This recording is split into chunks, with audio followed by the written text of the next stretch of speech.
Olá, meus irmãos, que a graça e a paz do nosso Senhor e único Salvador Jesus Cristo esteja sobre sua vida, sua casa, toda a sua família. Espero que você esteja na graça do Messias. É um prazer falar com vocês, é uma honra para mais um vídeo, ok? Que hoje nós vamos novamente mergulharmos na palavra de Deus e vamos juntos aprender. Fique até o final e aprenda para a glória de Deus. Hoje vamos meditar aqui em 1 Coríntios, O apóstolo Paulo escreve essa carta à igreja de Coríntios, e logo aqui no capítulo 1, no capítulo 2, versículo de número 15 e 16, está escrito: mas o que é espiritual discerne bem tudo, e ele de ninguém é discernido, porque quem conheceu a mente do Senhor para que possa instruí-lo?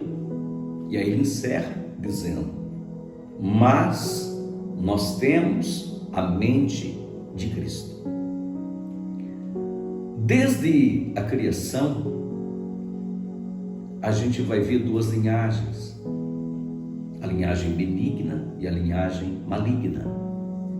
E essas duas linhagens em si, a palavra de Deus chama de ímpio e de justo, estão em embates, como luz em relação às trevas. E quando o apóstolo Paulo menciona aqui, dizendo nós temos a mente de Cristo, fica uma pergunta: quem não tem a mente de Cristo? Tem a mente de quem? Nós sabemos que, biblicamente expressando, há duas maneiras de pensar, duas mentes: a mente de Cristo e a mente do anticristo. Como que nós conseguimos identificar em qual mente nós estamos raciocinando, pensando? Através de alguns sinais, de algumas revelações que a palavra de Deus nos concede. Por exemplo, Mateus de número capítulo 16, Jesus começa a expressar para os seus discípulos o que ele ia passar na cruz: a entrega, o sofrimento, a morte. Ele diz que seria entregue aos príncipes, para que realmente se cumprisse o evangelho. Pedro, discípulo, chama Jesus de canto e diz: olha, o senhor precisa se poupar, o senhor não pode fazer isso com o senhor mesmo, o senhor precisa se amar. Olha que interessante, na mente racional, numa mente qualquer, a gente poderia dizer: parece que Pedro está querendo ajudar Jesus, ou tipo assim, como se Jesus estivesse pensando de uma maneira errada. Mas Jesus olhou para Pedro e disse: para trás de mim, Satanás. Por quê? Porque esse pensamento é o pensamento do anticristo. Qual que é o pensamento do anticristo? Não é se doar, não é se entregar, pelo contrário, é se poupar. E o evangelho, ele não nos poupa, a palavra de Deus não nos poupa. Deus não nos trouxe a vida para nos poupar. Esse negócio de amar a si mesmo não é bíblico. A gente vê tantas mensagens falando a respeito disso: você tem que se amar a si mesmo. A Bíblia diz que nós temos que amar a Deus e amar ao próximo como a mim mesmo. Ou seja, aquilo que eu gostaria que as pessoas fizessem para mim, eu tenho que fazer primeiro. É esse o evangelho, e essa é a mente de Cristo. Então a mente de Cristo não é receber, é compartilhar, não é se proteger, é se entregar. Porque basicamente as pessoas hoje estão correndo atrás de uma proteção, e na verdade tudo que você entrega na mão de Jesus, você não vai ver ele proteger, você vai ver ele compartilhar. João capítulo 6, um rapaz entregou 5 pães e 2 peixinhos na mão de Jesus. A gente vê em inúmeras pregações, diz que de tudo que se entrega na mão de Jesus, ele multiplica, mas na verdade a multiplicação não voltou para o rapaz. A multiplicação aconteceu através do compartilhar. Então o evangelho, ele me ensina a ter uma segurança onde eu vou compartilhar pela fé. onde eu vou abençoar pela fé, enquanto o espírito do anticristo me ensina a reter. A mente de uma pessoa influenciada pelo pensamento e pelo espírito do anticristo, que não é a mente de Cristo, que é uma oposição a uma entrega, ao compartilhar, é reter, é ter mais, é possuir mais.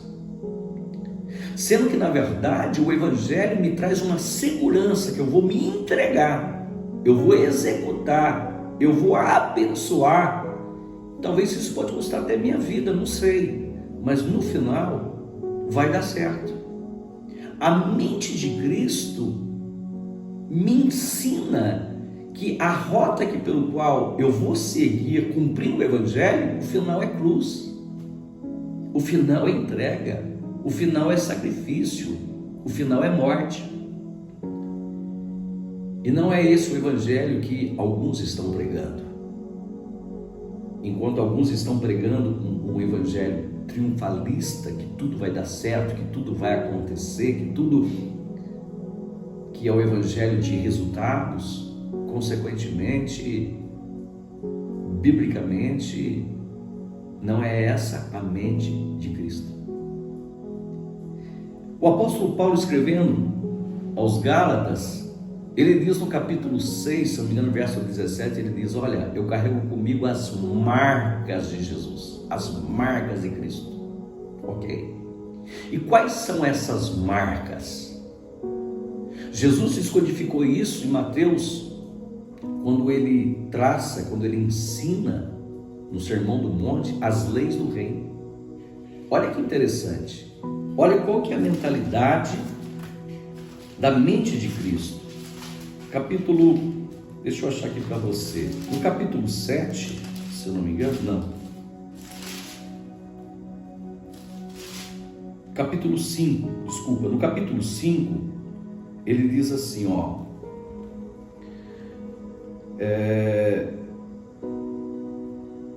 capítulo 5, verso 38, ouviste o que foi dito, olho por olho, dente por dente. Ok, isso é a lei. Olha a mente de Cristo. Eu, porém, vos digo que não resistais ao mal, mas qualquer que te bater na face direita, oferece também a outra. Olha o pensamento, olha a mente de Cristo. Puxa vida, apanhei, fizeram mal para mim, pisaram no meu pé. A mente de Cristo ou seja, oferece a outra. Gente, isso não é racional. Mas qual seria a mente do anticristo? Vai lá, bate, vai lá, se resolva, pague com a mesma moeda, entendeu? Olha a diferença dos pensamentos. Aí o texto diz assim no versículo 4, aqui a gente percebe a mente de Cristo. Ao que quiser pretear contigo, ou seja, se alguém vier requerer a tua vestimenta, está escrito, larga-te também a capa. E se qualquer te obrigar a caminhar 1 milha, vai com ele 2 milhas. Se fosse o pensamento do anticristo nessa situação, seria mais ou menos o seguinte: que caminhar o quê? Eu já fiz a minha parte. Que sobressaiu o quê? De maneira nenhuma. Então você vê que aqueles que têm a mente de Cristo, eles não caminham por direito, eles caminham por justiça, eles caminham por uma revelação. Mas aqueles que pelo qual têm a mente do anticristo são as pessoas que caminham por direito, tipo assim, eu fiz, agora eu preciso receber. Eu vou fazer porque no final Deus vai ter que me dar, Deus vai ter que me abençoar. Irmãos, essa mente é uma mente do anticristo, porque o diabo, uma vez sendo formoso e perfeito na mente dele, fazendo tudo certinho, no final ia dar tudo certo. Mas o que aconteceu? Ele se tornou quem? Ou melhor, o diabo. Ou melhor, Lúcifer, fazendo tudo certinho, no final ele achava que, tipo assim, ele se tornaria um filho Na verdade, ele se tornou quem? Um demônio. Porque a revelação do Evangelho não é aquilo que eu vou me tornar, é aquilo que eu já sou. Então as pessoas, debaixo de um pensamento do anticristo, elas se aproximam querendo mais, possuindo mais, e sendo que na verdade eu já tenho tudo que eu preciso para ser um abençoador. Em Lucas capítulo 18, se eu não me engano, versículo 18, um homem rico se aproximou, um jovem rico se aproximou de Jesus. E ele experimenta Jesus, dizendo como que ele fazia para entrar no reino dos céus, para herdar o reino dos céus. Jesus diz: olha, guarda os mandamentos, não adulterarás, honra teu pai e tua mãe, não levantarás falso testemunho. Ele diz: olha, desde a minha meninice eu tenho feito isso. E era verdade. Em nenhum momento Jesus reprovou ele nisso. Mas Jesus disse: olha, quer ser perfeito? Falta algo na sua vida. Vende tudo que você tem, dê aos pobres e siga-me, e terá um tesouro no céu. A palavra do Senhor diz que esse rapaz virou as costas, abaixou a cabeça triste e foi embora.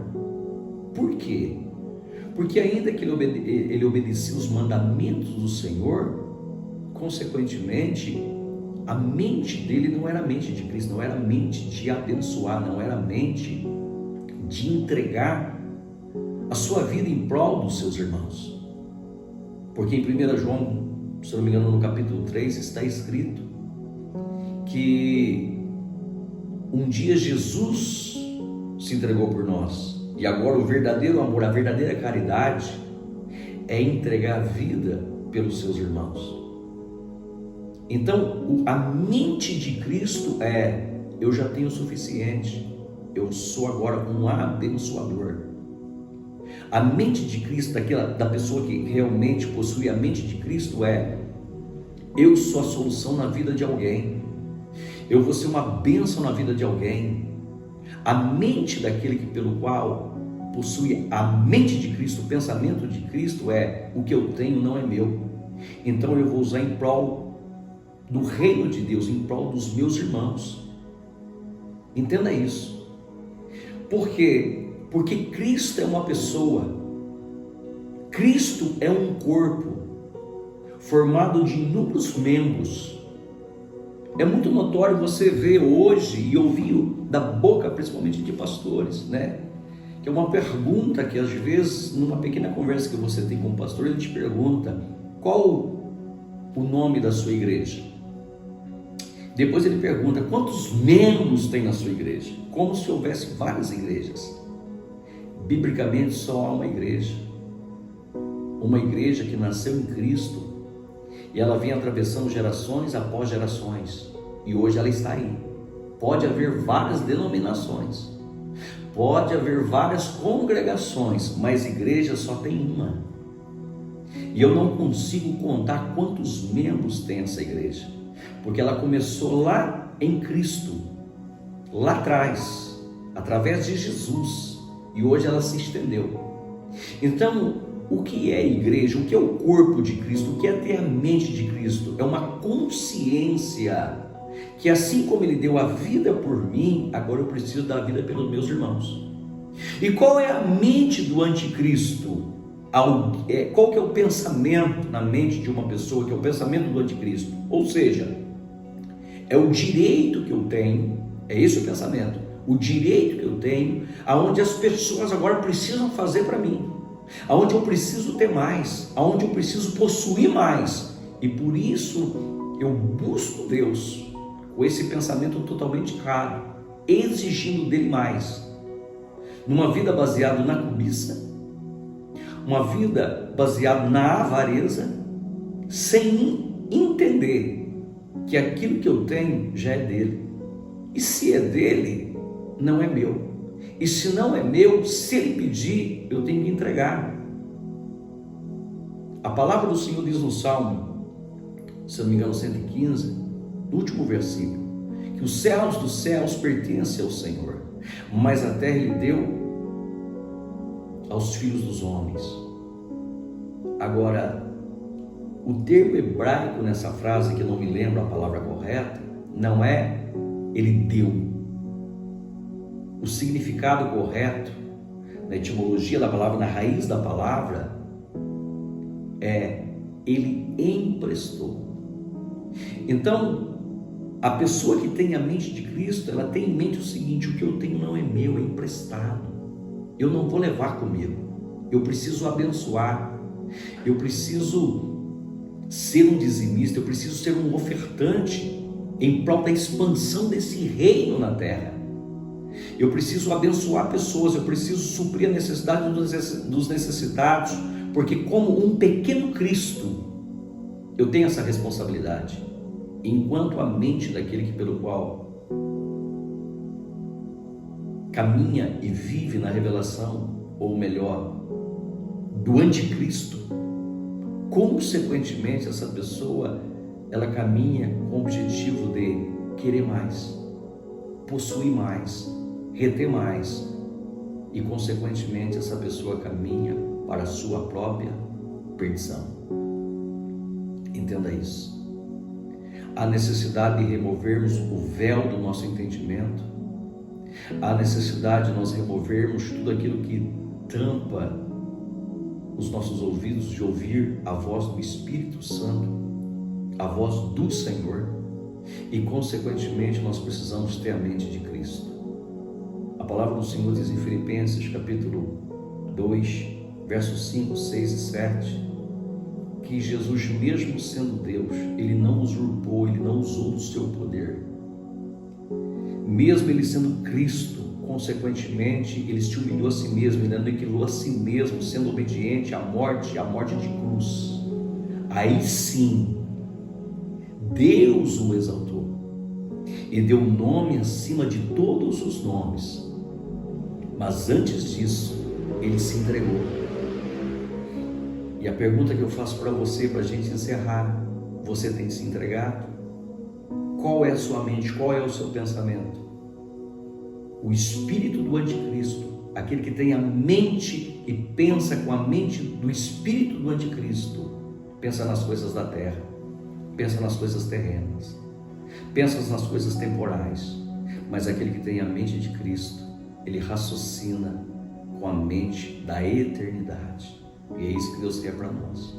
Se você ainda tem dificuldade de se entregar, de realizar, de fazer a obra de Deus, de se entregar em prol, por gratidão, por honra daquilo que Cristo fez na sua vida, se você tem essa dificuldade, a necessidade de você converter seu coração, converter sua mente, mudar sua maneira de pensar, em nome de Jesus. Fica aqui meu abraço, que Deus te abençoe e que a bênção do Senhor repouse sobre a sua casa, em nome de Jesus. Abraço.